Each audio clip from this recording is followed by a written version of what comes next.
As promised, to continue to hype ourselves up for DC Fandome, we covered everything great about Man of Steel last week, and now today we are covering from CinemaWins everything great about Batman v Superman Ultimate Edition. But before we look back on the better aspects of one of the most hotly debated films in recent memory, I want to say a quick thank you to today's video sponsor, Giant Panda King. You know, I'm a master debater. Really, John? That's where you're going with? Well, yeah. I mean, I was trying to write this shout out in your voice. Wow, John, that is completely inappropriate. I would never joke like that, especially when I'm about to let people know that GPK is probably best known for their touring burlesque show, The Empire Strips Back, set in the Star Wars universe. And there's really no debating the immersive quality of their Wookiee Erotica series, which takes a 1970s pinup magazine and reimagines it through the Star Wars lens. They're going to love this, GPK. But if I'm being serious, my favorite thing has got to be their Gotham 1919 to 1939 book. Ate this bad boy up in a couple of days. It takes the characters and lore of Batman and reimagines them as part of Depression-era American history. Love it so much. GPK is really taking fan-made content to a whole other level. The production values, the character designs, takes on the world, the attention to detail is so unique. I masterfully debated this book, if you know what I mean. You have a Batman-oriented roleplay fetish? So hit up that link in the description box and pin comment to check out everything Giant Panda King has to offer. Masterful.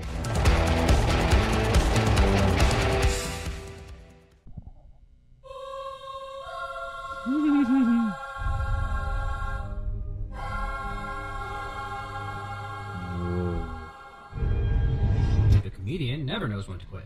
But at least Negan isn't killing Mackie in this scene. Yeah, fair. One thing Zack Snyder has proven he's good at, it's slow-motion pistol firing. That's He right. even ups the ante this time with the hammer and slide scattering the iconic pearls. So you have to, No like, big hook surprise, it. The Zimmer score is ridiculously fantastic. Not even talking about each main character's theme yet. The in-between moments are beautiful. The music is something that sets the DCEU apart and elevates it above the rest. We've seen it countless times by now, but Snyder still injects some new poetic life into the death of the Waynes. You may think that scene Yeah, I didn't hate that scene. This is a great example Everyone of how seemed to serious bag Zack on Snyder it. takes this world. Man of Steel was told through the perspective of Kal-El. A lot of this story, and definitely this opening sequence, is seen through our eyes. And this, everyone running away while Bruce Wayne runs into the unknown, towards the battle. That's some cinematic gold. Amen to that, Yeah, brother. true that. True that. This opening sequence is one of the best story setups ever and just plain great. We saw this battle It from is the great. other side, giving us that insider feeling, but it's still portrayed as chaotic and confusing. How many aliens are there? Who's fighting whom? It's exactly how terrifying this would be for us tiny little humans. And there could be no better reason for Bruce to start hating Superman than this pan out from a young girl losing her parents paralleling Bruce's own past. Yes? Yes. Dude. That's fair. I mean, there's some silly things that happen in that scene, but there's a lot of greatness. Hence the Now point of we've this got video. the Man of Steel score tying the two films together with more ethereal underwater weightlessness. They did not tell me the interview was with a lady. I'm not a lady, I'm a journalist. Zing! Oh. I'm never a huge fan of straight-up evil henchmen, but KG Beast is a pretty intimidating dude. It's the one role that guy plays. And every time I see him. Superman edition. Superman murders. Got lost on his way home. Batman Begins was great, but jumping right into the third act of Batman's journey is really refreshing. We're introduced to Batfleck with his new brand and almost horror movie-style stalking in the corner, and then his wicked, creepy scurry across the ceiling. Exactly how you should feel about the Dark Knight. Water conservation through bath sharing. So, Win. Funnel Fairy Butter Bar. Funnel Fairy Butter Bar, Funnel Fairy Butter Bar, Funnel Fairy Butter Bar. We're criminals. We've always been criminals. Nothing's changed. Bat justification. But that's set up enough for me to forgive all the killing. Even Alfred says that Bruce is changing / has changed. Turns, good man. Cool. Yeah. A fairly large point of contention Kill. is Mark Zuckerberg himself. Personally, I think his over-the-top, slightly mentally unglued personality is a breath of fresh air compared to what everyone would expect from Lex. And Rocky is I radioactive. agree. He's almost I know you do. a character stomping around like he owns the place. Since he pretty much does, considering the vast number of things he orchestrates to get a god and the world's best detective to battle it out. And Lex's theme is another perfect fit for the power-hungry, fearless, cherry No jolly sneaks. rancher loving psychopath he is. Watch yourself over there in Gotham. Don't let him take your lunch money. Apparently, Perry hasn't seen this. I'm not a cop. I'm a reporter. Amazing Great things you might scene. think people wouldn't care about. But spending some time with Clark Kent journalisting it up gives us some Clark It Kent helped access, this which early on cut was so much having that scene. But I love this little glimpse into the strategist that Batman is. Just by observing, he notices a weakness in an opponent that completely turns the tide of the fight. The magical thinking of orphan boys. on blocking the import license for your mineral. Credit where credit is due. Luthor's quirky, upbeat facade cracks and twitches to that news, and Eisenberg plays it exceptionally well. Few things here. How fitting is it that the world engine is the sound that haunts Bruce Wayne's dreams? Next, my interpretation of what emerges from Martha's crypt is the manifestation of Alfred's warnings and Bruce's subconscious fear of the Bat taking over control. Yeah. Or just Man-Bat? Nah, I think the former's right. And I personally wholeheartedly believe this to be pretense. He has clear social anxiety, and he uses the semblance of extroversion as a cover for how sinister he actually is. Also, for those confused by his motivations, he spells them out right here. The bittersweet pain among men is having knowledge with no power, because that is paradoxical, and, Supermaning. And another beautiful scene scored so subtly and elegantly. A Superman saving people montage is the fastest way to fail to make up for his supposed negligence in Man of Steel. Wait, let me try that again. A Superman saving people montage is the fastest way to somehow still piss off the fanboy. Jim, who wrote this? Neil deGrasse. Very true. Shameless, Snyder. Shameless. Who watches The Watchmen? I never noticed that. Damn. What they say they're about. Are filmmakers starting to listen to Jeremy and Chris? Because I have some great videos for you that all start with Dear Hollywood if you're interested. I just have to point out how much of what is going on right now is being orchestrated by Luthor to pit our heroes against each other. Passing off one inmate about to be murdered as directed by Luthor pissing Soups off, to another inmate Wally who becomes the unwilling suicide bomber pissing Batman off. I can't even piss standing up. Now, Wally, this is important. I need you to say this exactly like it says in the script I wrote for you. But I'm really not so sure I can say piss to a senator. Trust me, it's an inside joke. She'll get it. Bruce the Creeper. I don't know if she would like you. I like that. It's actually a fair assumption given Selena Kyle, Pamela Isley, Miranda Tate, Harley Quinn. Yeah, but true, she true. is right. Oh, I don't think you've ever known a woman like me. Another premonition, vision, dream, nightmare signaled by the Yo, world. this sequence is pretty dope. Does Batman get any cooler than in this trench coat? Another amazing long take single cut. Snyder showcasing cut! Just how solid and nearly unbreakable this Batman is. Batfleck, and possibly his stunt double, earned his spot in this universe with this one set piece. The nightmare sequence works on multiple levels.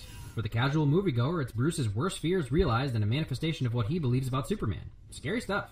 For the comic fan or the casual moviegoer willing to do a little research, it's the Flash warning Batman about the potential/alternate injustice future where Superman becomes a tyrant ruler. Whether it's just a nod to hardcore fans with Darkseid's Omega symbol and parademons, or a setup for the Justice League villain, I'm stoked. And a little bit of evidence that it wasn't just a bad dream are the papers still floating through the air. To destroy. Good call. This little known conversation and look between friends gives I've always been debated that. How many stayed that way? Again, I'm not trying to be crass, but since this film has been called confusing, I feel the need to point out these spoon-fed thematic lines. These are the questions this film asks. And while it's the main thing driving Batman to confrontation with Superman, Bruce is going to answer it about himself very soon. New Batmobile is dope. And this chase scene is one of the best, involving Batman with car crushing some man, whatever you want to call this awesomeness aside. And then this happens. What do you ask for? Do you plead? You will. There are no words. What a punch to the gut. Holly Hunter really killed it in this scene. Or got killed by it. No matter what Clark does, he feels lost, alone, and like no decision he makes is ever without casualty. And the look on his face, while surrounded by what we can only assume is pure horror, says it all. Jeremy Irons is just the man. He doesn't replace past Alfreds, but he's able to carry a scene all by himself exquisitely. Right out of Arkham City. You silly, silly Steve. Batfleck's workout routine. And of course, a Batfleck training battle prep montage is the fastest way to kill Superman. I've already raved about the score, but for me, Wonder Woman's takes the freaking cake. That is still a very silly scene. Some defense of Luthor's Remember this? 100,000 different worlds. Teach me.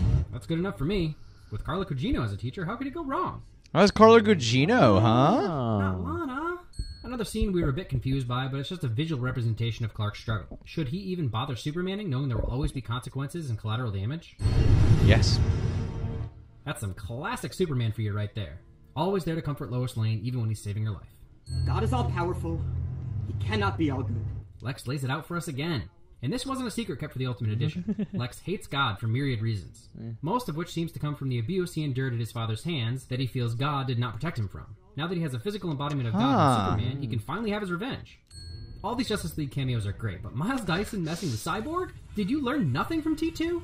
Well, here When the first trailer dropped, I actually shared it on Facebook with the one complaint that they hadn't seemed to have learned their lesson after the backlash from Bale's Bat voice.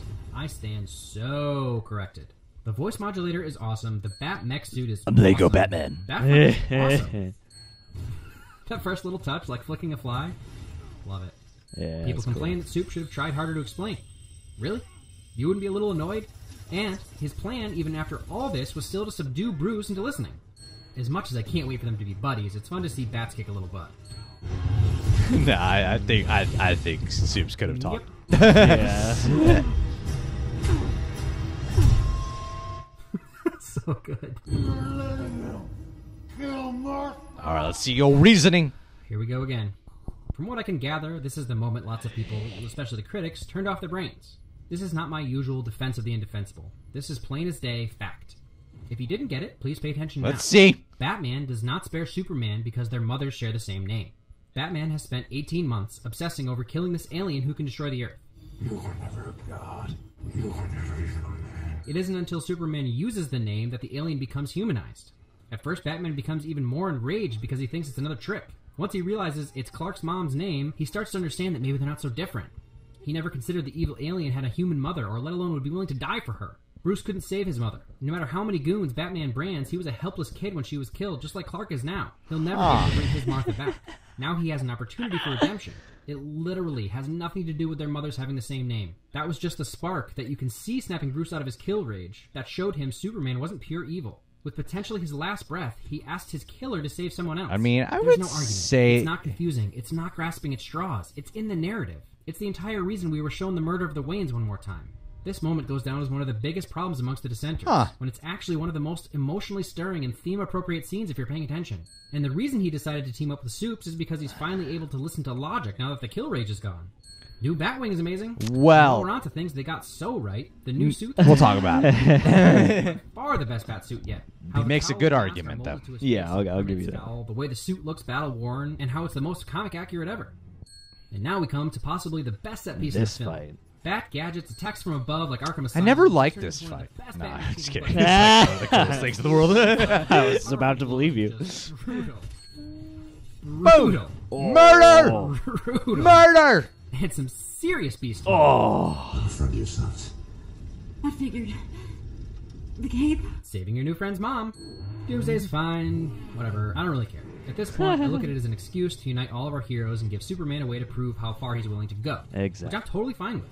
And he's sufficiently scary and powerful. Saving your enemy. Superman's alive.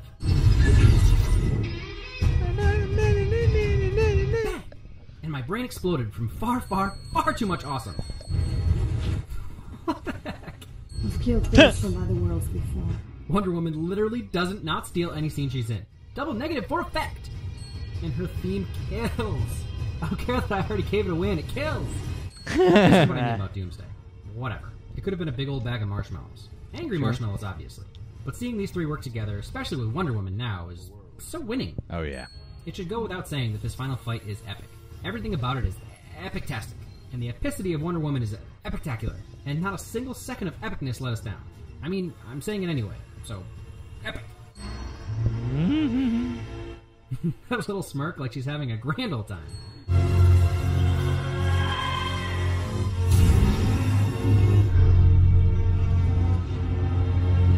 Now that's some teamwork. Self-sacrifice. Some of the most meaningful self-sacrifice ever. Even after this world rejects him, he still is willing to die for it because he believes This is my world. And whether he's dead for 5 years or 5 minutes, he still gave up his life to save humanity. One more score win for the beautiful choral voices in the background. Yeah. Perfect stage setter. Yeah. No one seemed to get too upset when they showed Thanos at the end of Avengers, but this upsets everyone. Well, you don't know what we can find. Just remember, the fantasy will set you free. Also gross. The juxtaposition of the simple farm boy funeral v. military funeral is a great final illustration of Clark's duality. Got my checkbook to pay the funeral director. Oh, how Said it's all interesting. taken care of. By whom? Anonymous donor. Must have been IHOP. Dude's creeping again. Help me find the others like you. Perhaps they don't want to be found. They will, and they'll fight. Yeah, Justice League. Just a feeling. Call it a premonition. But in the dark, among the stars. If you really want to hate Eisenberg, just write it off like he's being controlled by Darkseid. Easy enough.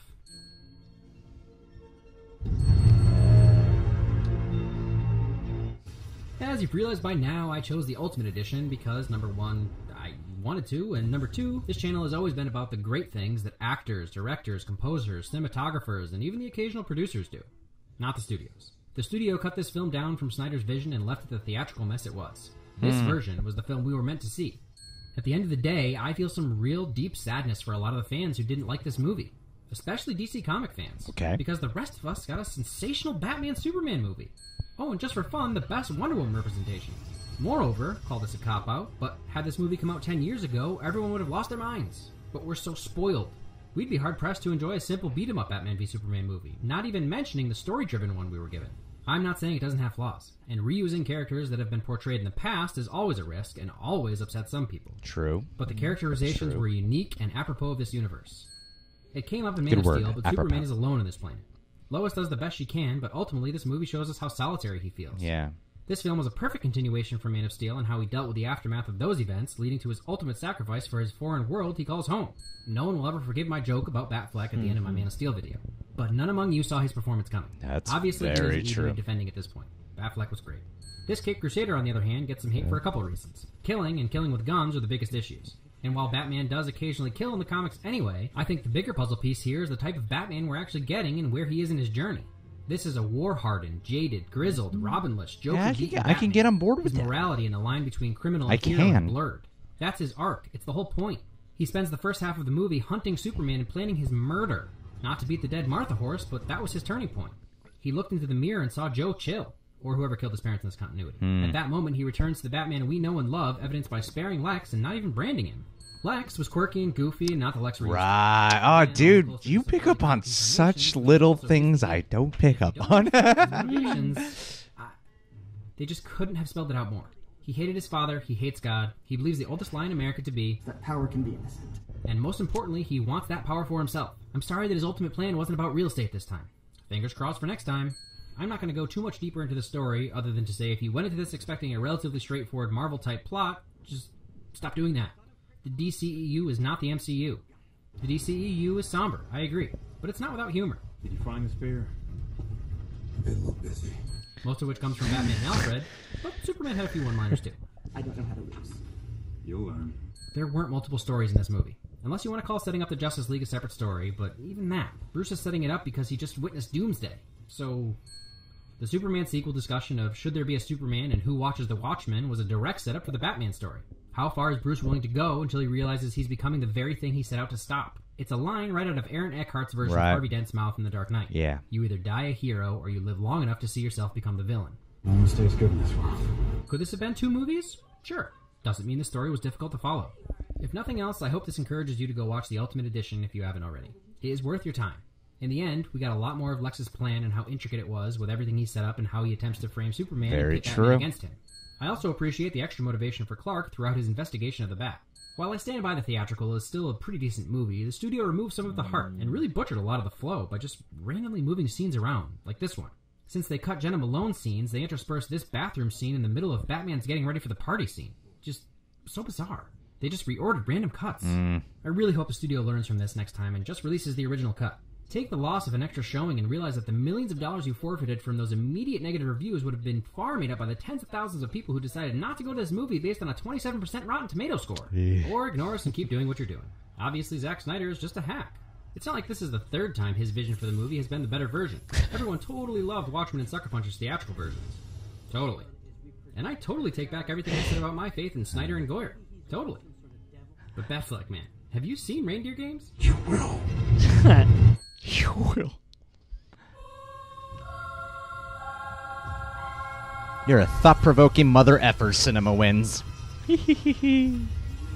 Gotta be vibranium. Thought-provoking. You know how to make a good argument. Oh, you we'll really give you that do. for sure. You really yeah. do. Yeah. When Movie Fights comes back on Screen Junkies, you should go there. Oh, heck yeah. I mean, I got to give it to him. Like, for CinemaWins, let me just say that I do prefer the Ultimate Edition cut way over the theatrical cut. And it's weird how an extra 15 to 20 minutes can make the world a difference. Like, I agree with his closing statements about that he hopes people check out the Ultimate Edition instead, especially for like the Clark investigating Batman elements, adding more weight and credence to why he doesn't trust Batman. Actually, from watching his Man of Steel video talking about the lesson that he probably learned from killing Zod of why he even hates Batman that much more. And also, yeah, with fleshing out more of Lex Luthor's plans and such in the Ultimate Edition does make for a much better movie. Watching your video, I gotta say, completely expanded my mind on so many things, like tiny details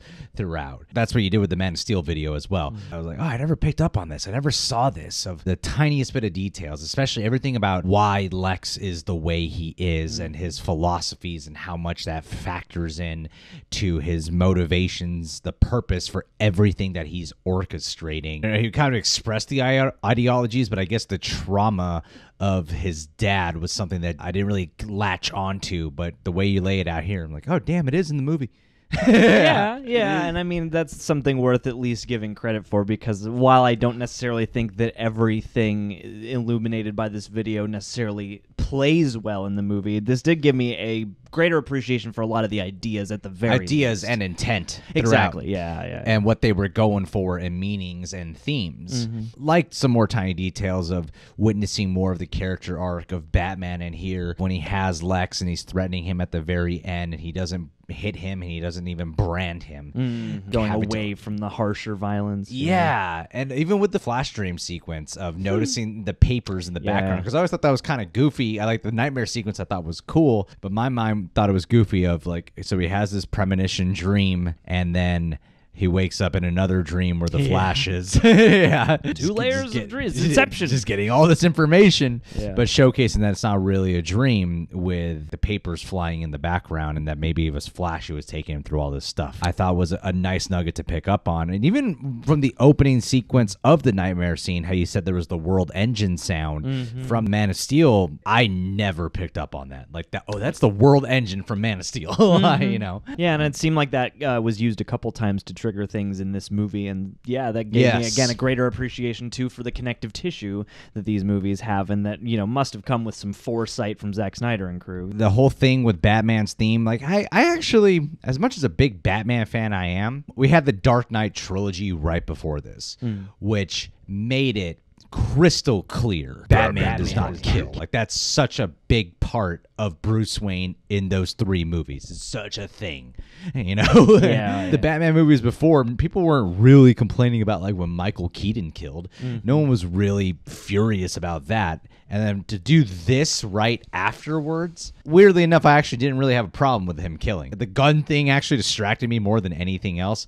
But the way he points out and illustrates through here, like, no, it's in the script. It is. And I feel like maybe my mind just subconsciously picked up on it without really realizing why I don't have an issue with what Batman's doing here in terms of the violent ways he goes about it and just straight up killing. They do lay it out that he's kind of got this like this war mentality about it. You know? Yeah, and going up against hardened career henchmen or something. I have softened to that perspective, and I remember when Zack Snyder first came out and he made that statement about these aren't your naive superheroes of the past, these are more gritty, more realistic. And at first I kind of scoffed at that, but I do think that there is validity to that, because it is just another take among many takes, and given what Batman's career choice is, it stands to reason some people might die. And so especially seeing then this video here illustrating the fact that there is some growth, at least implied, in terms of the use of guns, the use of murder, and dealing with these crimes and stuff in Gotham City. It makes it more interesting than I initially set out for, and I do think that there is some credence there for what Zack Snyder's point was too, that these are not your,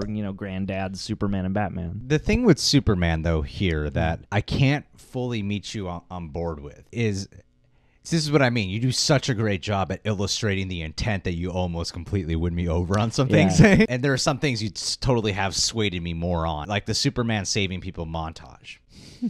I agree with everything you're saying in terms of, look, he's doing the right thing. He's doing the good thing. He's trying to be a good hero.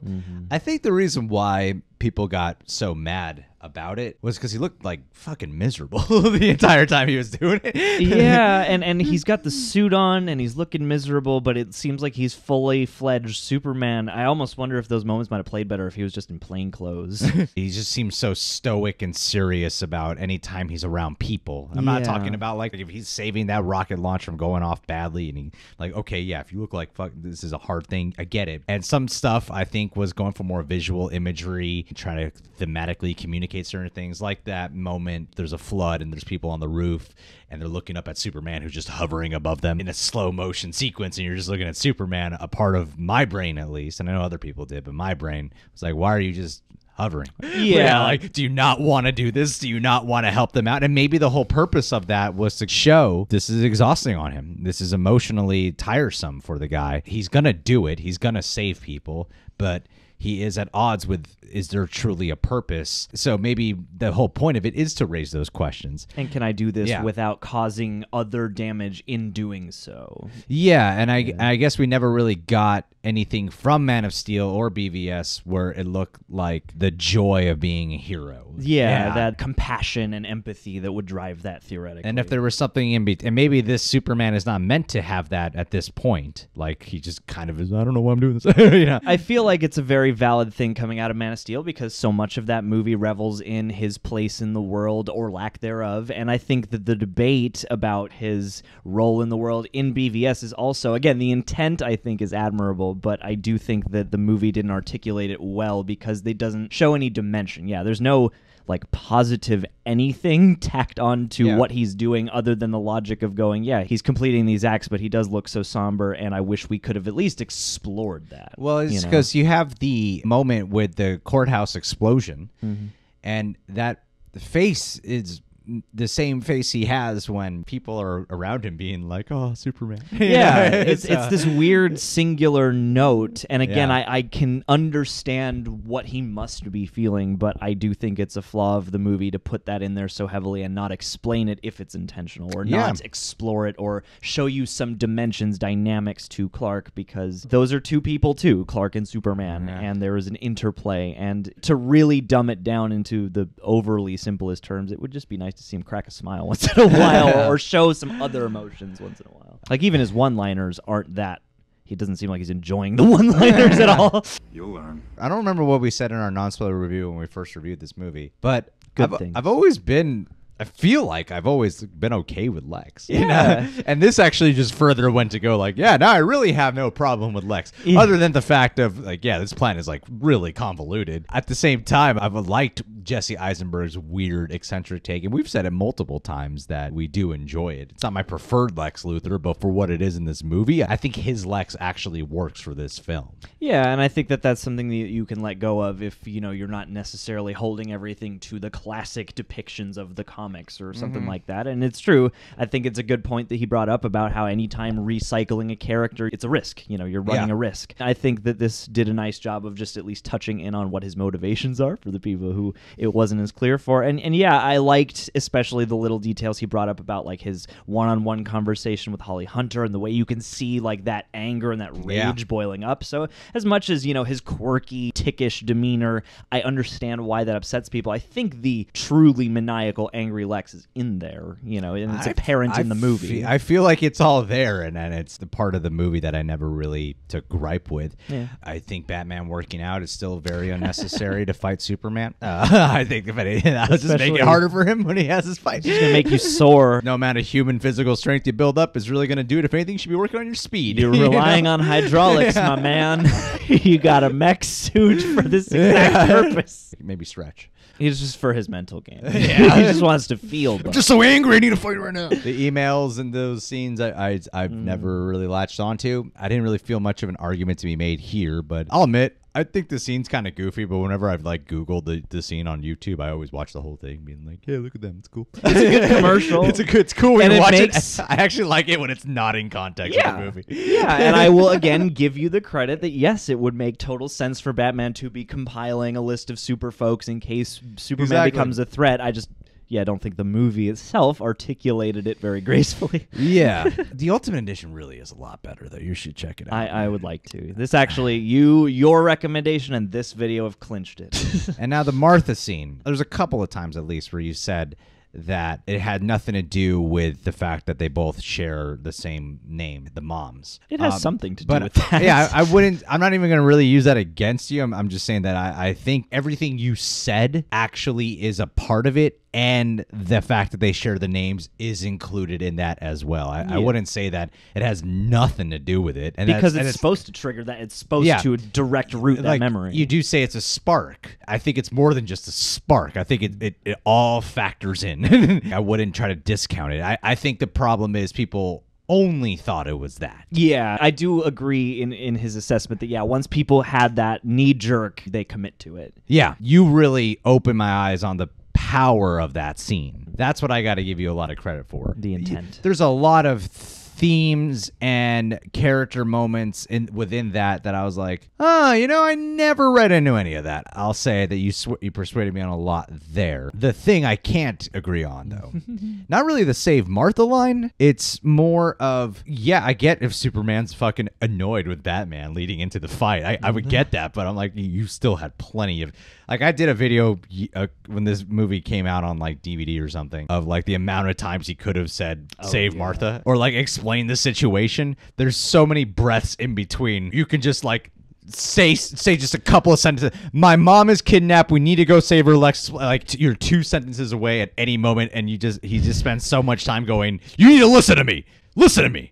You need to listen. And just say something. You insisting on listening isn't working, so just get to the point. Yeah. There's so many times you could have just gotten straightforward with it. Yeah. While I feel like I actually, the whole thing with the Say Martha line, I like a lot more with the context you provided, and perhaps revisiting it, I will be like, oh yeah, man, freaking CinemaWins is right. It's right there. It's all there. Yeah. But I don't think I can ever agree with. No, he had plenty of time to, especially like I don't or he care. could have done something else, like he could have lasered all those guns or something. I don't care if you're annoyed by Batman. I feel like that should be more of a reason for him to be more urgent with getting to the point. Yeah, exactly. So that this doesn't end up with us creating more damage for ourselves and not saving. Martha like or whatever. your annoyance towards Batman shouldn't outweigh. I don't care what stage of Superman you're at. Your annoyance for Batman shouldn't outweigh the urgency to save your mom's life. Yeah, exactly. Especially if the Save Martha line is supposed to be like the biggest fucking thing in the world. Yeah, I think that could have just straight up could have been changed. I liked your reasoning a lot for the Martha scene. It's another one of those examples from this video where I think you've helped me kind of realize the richness of the intent and what is there subtextually. True. I still don't think it's a really well articulated scene. Well, it might be upon. I mean, how many times have you seen this movie? A couple. Because it's easier for me to get on board with everything he's saying. I've seen the theatrical twice, and I've seen the Ultimate Edition once. Okay. And then with all that and being like, oh yeah, it is there. You do have to kind of pick up on a lot of these details for the richness of it to really hit. Sometimes that's the kind of filmmaker Zack Snyder is, and I feel like CinemaWins does a great job of pointing out those additional visual nuances that that kind of fly over my head sometimes. Yeah, that's fair. I mean, he is a very picturesque filmmaker. He does make a lot of use of that. Deepest bro in the world. It kind of feels like sometimes. Your bro dude who read Ayn Rand. But yeah, man, I think you did a great job with this video. You swayed me on a lot more things. I respect your positivity and love for even the moments I disagree with you on. Likewise. Because, I like the movie. I do. I especially like the Ultimate Edition. I'm excited to see that because I really didn't like the theatrical. I know. Like, it really brought my day down. Yeah, I know it did. I remember driving with you. You were like, wow, you seem really bummed. I was, You were like, I felt insulted by Hollywood. You seemed like you just watched Zero Dark 30 again. I was like, you spent this money on this? Watch the Ultimate Edition because it definitely makes a difference. Will do. But yeah, guys, subscribe to CinemaWins. Makes great videos. I've watched like all the Harry Potter ones on my own and Fantastic Beasts. Like, I love everything this guy has to say. I'm watching the Grindelwald video. I don't know if he made a Grindelwald one. I haven't seen the Grindelwald one yet. That's the next challenge. Thank you so much. If you like CinemaWins, hit the like button for this video. Hey. Subscribe, click that bell. Last but not least, Bradley Bledsoe. Ooh, So Joker. this homeboy, I'm gonna Get there. Homeboy, Jeez. this homeboy. Let me lead into Save it. Bradley's Jeez. shout out. Bradley. He's got a cool channel. He does music, talks about movies, has this wonderful Joker video essay. And when we talk to him on Discord, a little plug there. We talk to him on Discord. We see his office, and it's nothing but Joker posters. Joker memorabilia. Wow. On the ceiling. You know, a lot of times you go to YouTubers' movie channels, and it's all this crap, Funko Pops and other movie images. Get as wide of a net of IPs as possible. Not this guy. Nope. You see all corners of the room, and Unification. it's only Joker. The walls are that maroon color of his suit, and the posters on the walls Yeah. match the walls. This guy likes one movie. And he's going to die on that hill. But you know what? I admire the passion, my friend. He brought a big smile to our face. He's a lovely guy to talk to, very insightful, very friendly. He's one of the people who really helps build the community on our Discord as well. It's nice getting to know you, Bradley. Pleasure to have you on our Patreon page. Yeah, Hope you man. stick around for as long as you possibly can and keep kicking ass in the YouTube sphere as well, dude.